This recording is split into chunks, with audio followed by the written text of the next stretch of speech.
Olá, queridos, a paz do Senhor Jesus. Hoje nós vamos falar um pouquinho sobre o rei Jeoaquim, filho do rei Josias, que nós falamos na semana passada. E eu vou tentar ser um pouco mais objetiva, um pouco mais breve, porque o vídeo de semana passada acabou ficando um pouquinho longo. Então, eu gostaria de ler com vocês em 2 Reis, no capítulo 23, no versículo 36 e 37.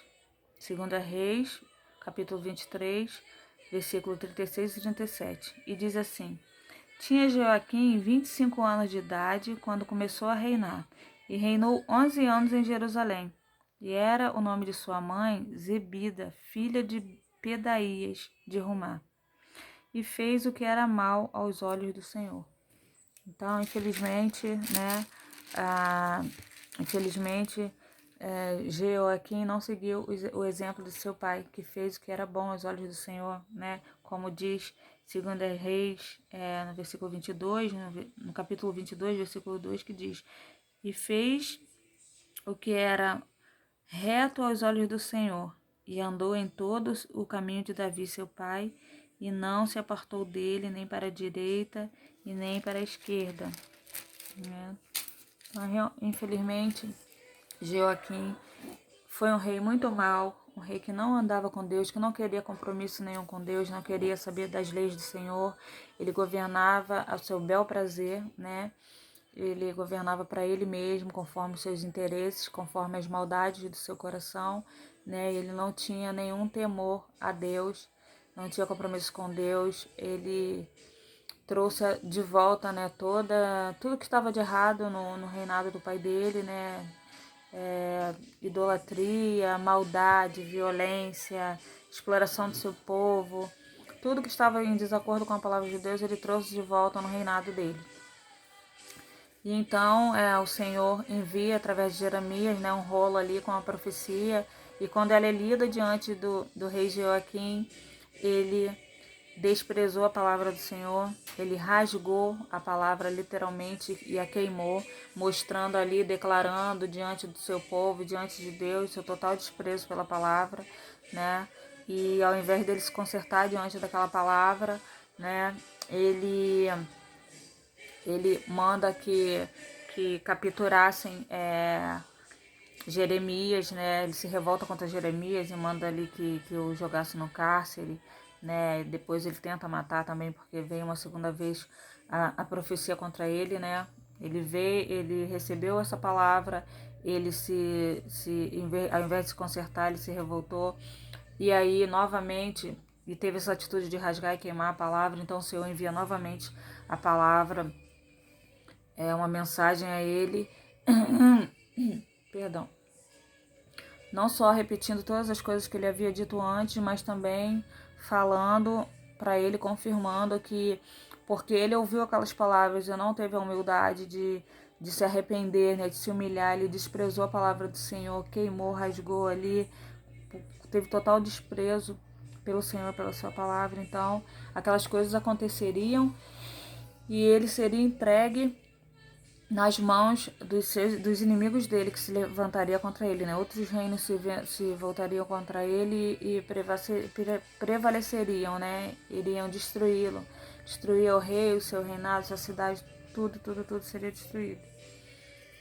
E eu gostaria de chamar a sua atenção que como é triste, né? Como é triste a pessoa que não tem compromisso com Deus, que anda de acordo com o seu desejo, com a sua carne, né? Que no primeiro momento ali, por alguns anos, algum período, ela pode parecer que é um caminho feliz, que é uma vida boa, mas que ao final da vida, ao final da caminhada, ela traz morte, traz destruição, né? Os perigos de andar às margens da lei do Senhor, às margens do que o Senhor nos chama para ser, né? O nosso Criador nos chama para ser. Ele nos criou para a glória dele, né? E ele quer que nós tenhamos uma vida feliz, uma vida abençoada, uma vida próspera, né? Na presença dele.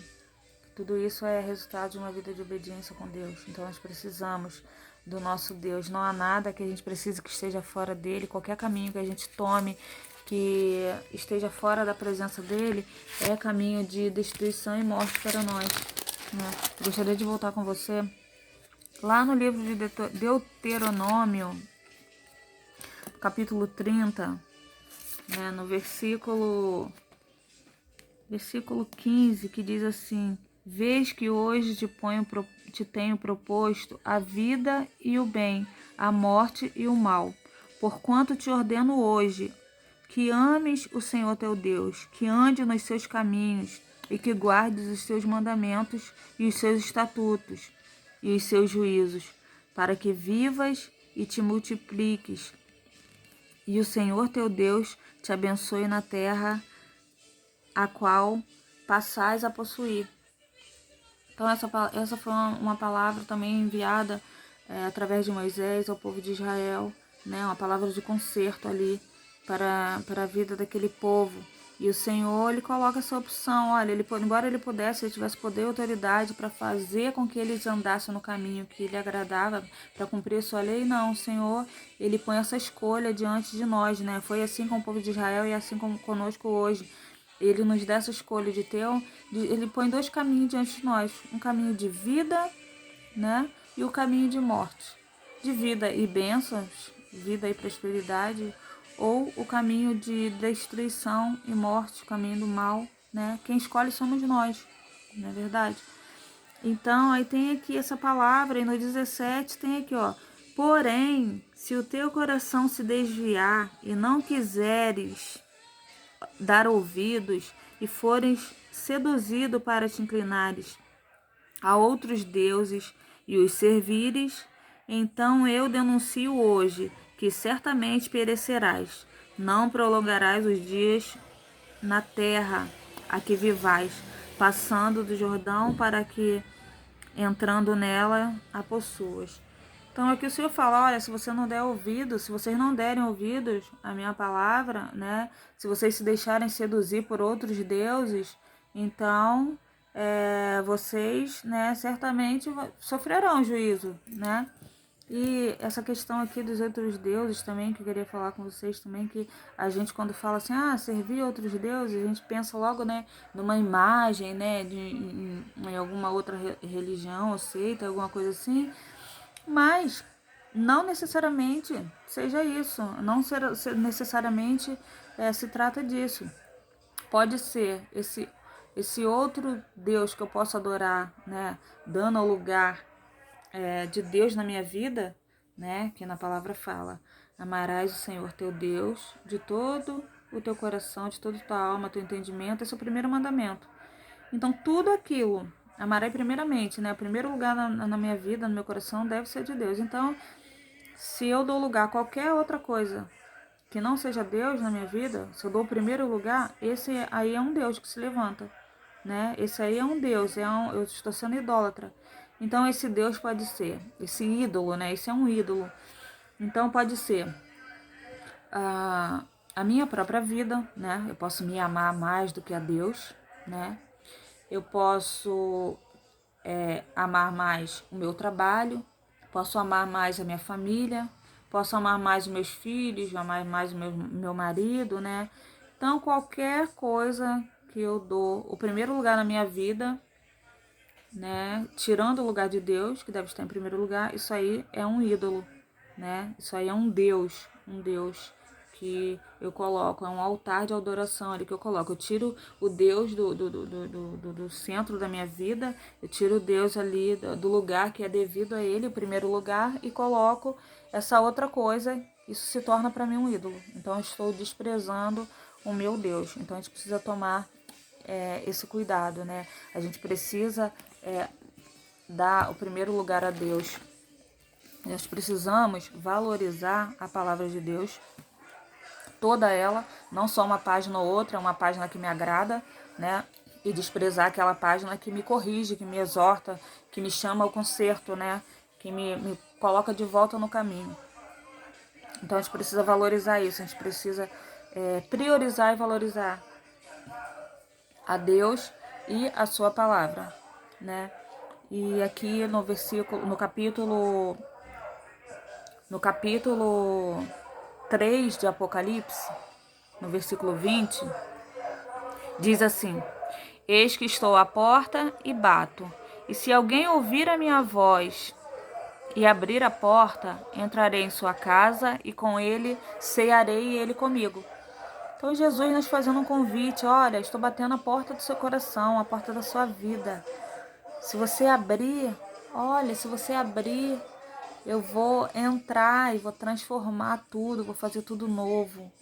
Mas se você abrir de verdade, né?